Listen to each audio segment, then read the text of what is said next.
ফুলকপি দিয়ে খাসির ঝোল কার না ভালো লাগে, আমার তো খুব ভালো লাগে। তাই বরকে বললাম যাও একটু খাসি নিয়ে এসো। তাই দেখছি সে মাথা কাটা মাংস নিয়ে চলে এসেছে। সময় ফুলকপি দিয়ে টেস্টই আলাদা। চলে গেলাম মাঠে, আর একটা ফুলকপি তুলে নিয়ে এলাম, পেঁয়াজ দিয়ে দিলাম কড়াইয়ের মধ্যে খুব তাড়াতাড়ি। আর এদিকে পেস্ট করে নিয়েছি কাঁচা লঙ্কা, আদা, রসুন, জিরে যা ছিল সব একসাথে ভরে দিয়ে দিয়েছি। খুব তাড়াতাড়ির মধ্যে রান্না। কড়াইয়ে দিয়ে দিলাম খাসি, আর এদিকে মশলা দিয়ে কষানো হচ্ছে। একটু যখন কষানো হয়ে আসবে তখন ফুলকপিটা দিয়ে দেবো। আর ফুলকপিটা দিয়ে যখন একটু গ্যাভি গ্যাভি হয়ে আসবে কষানো, তখন যে কি সেন্ট আসছে বন্ধুরা, কি বলবো। লাস্টে ধনেপাতা দিয়ে দিলাম, ঢাকা দিয়ে দিলাম, আর হয়ে গেল।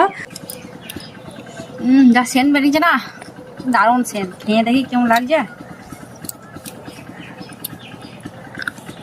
চুলগুলো আবার চলে আসছে।